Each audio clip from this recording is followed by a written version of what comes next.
Into the field. Into the field. Or you can stay with Jim. Jim is the one you really want to hear. Okay, he does a great presentation on what's going to happen here. What are you going to talk about? I'm going to hide in the grass. Okay. He's going to answer my question about attacking the cannon.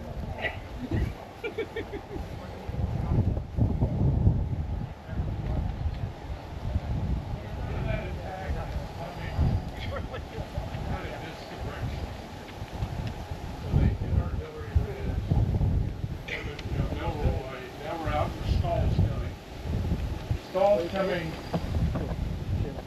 far end of the line, so we really coming from way over here. That line, when you start realizing how far we've gone from Union Church, how long that line would have been up Fremont Creek's coming. So they're getting over here now. Stall's got a brigade, he's got several regiments with him, but they kind of drop off along the way. There's artillery just on the next hill. So a regiment drops off there to support them. Another one gets dropped off. They're going through a wood lot. There's really only one of his regiments that comes out. Now, Artillery Ridge is right over there, that hillside. There's the end of the Confederate line. And remember, that end of the line was the artillery. So they had a pretty clear view this way as well. Right next to them was old Isaac Trimble. Isaac Trimble's in his 60s, never met a jet commander he didn't know more than the commander knew. And he goes and decides where he's positioned, he can't see. He wants to come up to this next ridge so he can see better. So now look, that's a pretty big gap. The Milroy's already committed.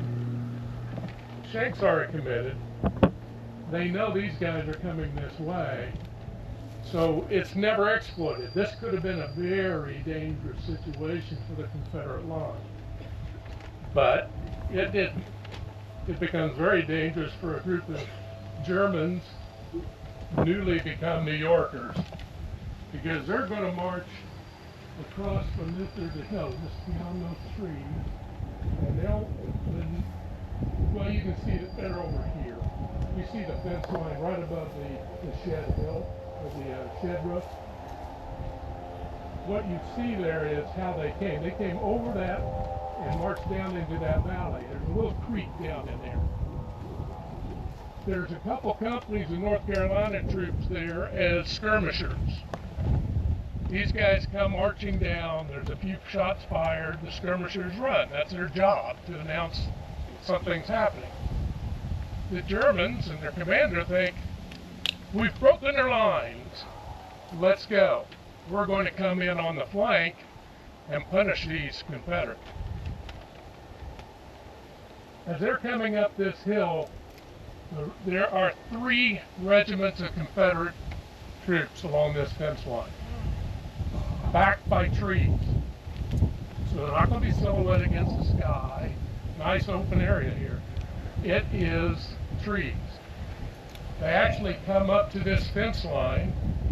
You have Mississippi, Georgia, and the 15th Alabama down at this end. Remember, we started with the 15th Alabama at Union Chapel. Well, they came over here. They're part of Trimble's brigade, so he brings them up here. So in some way, and the next stop's going to involve the 15th Alabama. So if you want to understand about Trotsky, just follow the 15th Alabama. You'll pretty well get it all. So they've been commanded to either lie down or kneel or rest. Look at the hill behind me. That would have been either wheat, barley, corn. It was grain. It was cornfield. Oh, I'm sorry. I was waving back at Pete. Oh, okay. Anytime, Pete. Anytime, Pete. You got good eyes there, man. I didn't even see him out there. But this would have been a solid grain, and these guys are down here. I can just barely see Pete's head.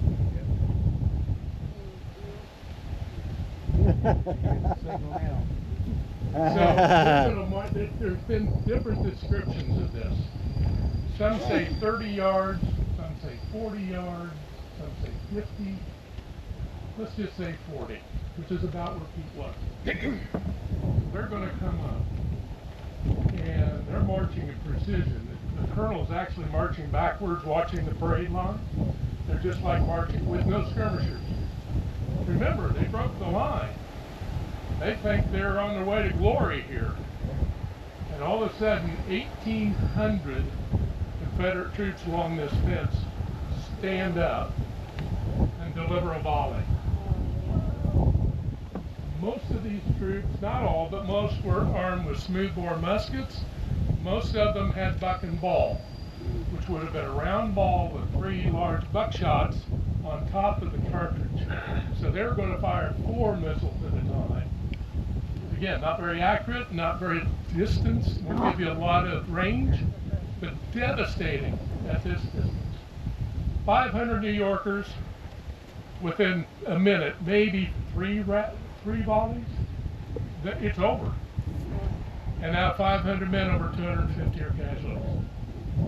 The rest are running. So once that, of course, once you fire the first volley, you can't really see anything because of the smoke. 1,100 firing, that's a lot of gunpowder. They do charge out after about that third volley, and all they find are dead and wounded. They did go out, they were still shooting people running down the hill, the slow or wounded who were trying to get away. But this ends in a minute, literally. And this is the biggest amount of casualties during the entire battle of Cross Keys.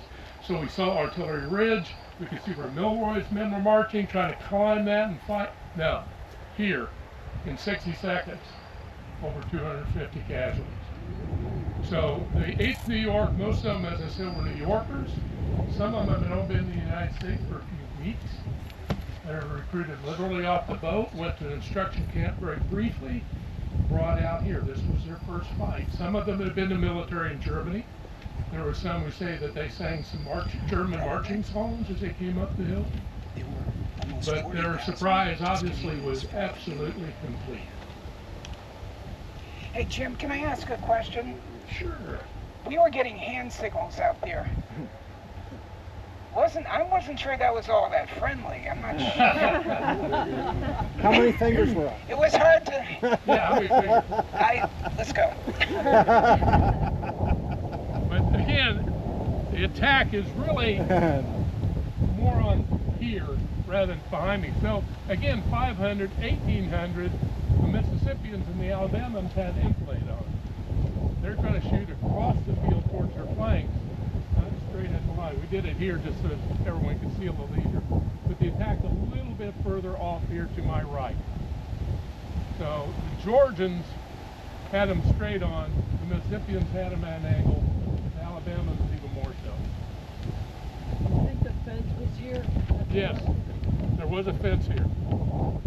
In fact, there's stories of guys that when they laid down, they would, to conceal them better, they go out and get leaves and stuff in between the rails and then poke their rifles through so they could be concealed even more. Now there was the order to stand, but a lot of them, if they're on their belly, they're not going to, pull it out and stand up. They're going to fire from that prone position. Could aim, yeah, pretty steady press on that rail. So Walker continued on down and hit him with one flank. Yeah, at the meantime that this is happening, Walker, and you can see on your maps, there's one up here, Walker swinging either further around the flank, which is where we'll head next, to see kind of the final piece of action. Again, this battle goes Union, Artillery Ridge, here, and then this final battle out behind me. So again, very much slanted, piecemeal, as that slanted line hits the Confederate position. Yeah. What would have been the psychological effect on the entire army? Question was, what was the psychological? Because of all this firing, and because the word had come back to Fremont about this, he's pulled Milroy and Shank off that attack. I think he was already convinced to do that. It didn't take much more to get him to pull back. But when he hears all this firing, even before they understand how devastating it was, He goes, this is, yeah, I don't know who's out there. I'm fighting here. That sounded like it was behind where we're fighting. I'm going to pull back and assess. Again, Fremont not going to be the most aggressive commander in the best of times. So it almost was an excuse for him to pull him back and reassess. But there's still one more action to this battle. And it's on the next hill, but we got to kind of drive around to get to it. So, And just one thing I would add, we're going to go up here.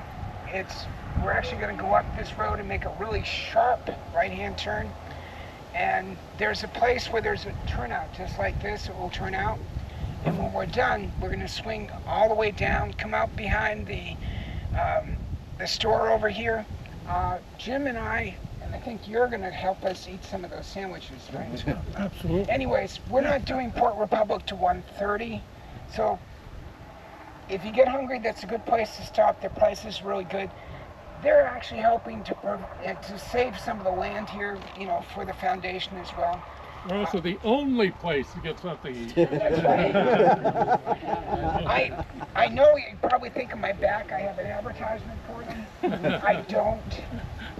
No, they're great people. Yeah, they're great people. They're Great really friends of the If foundation. you're not hungry, that's fine. We'll just meet you at 1:30 down at the, actually right where we started at that little park there. Okay? Ah. But we'll stay there. Yes. We won't be getting out there. We'll just gather there and drive from that point. And Where we originally started, that little park. Yeah. are we just going to meet there and the lecture's going to be at the polling, or are we going to lecture? We're actually say something there, Okay. and then, but you've actually heard it already, I think. We're going to talk about the makeshift bridge and everything, Yeah. and then we're going to head out to the Colling. So with you with your bike, Should I take Jackson's Way, do you think? I mean, yes, Okay. yes. And where are we going to meet? We're going to be at the polling? We're going to stop one time on the way, where the field is that goes down to the battlefield itself. Okay. And we're just going to slow down there so people know this is where Jackson dispatched his men. And then we're going right to the Colling. Okay, And that's cool. also where at the Coaling, that parking, that's where the new trails are and the bridge that you may have read about. So Yes. we'll end up there. Okay. So there's only 2 stops really, but there's a lot to talk about for the Battle of Port Republic. So, anyways, if you want to, I've got that ugly orange-red car, and I thank some of you guys for keeping really close and following me here. But I'll come out, I'll slow down and let you guys kind of follow me up here to the right-hand turn. Okay? It is a hairpin. It is a hairpin turn.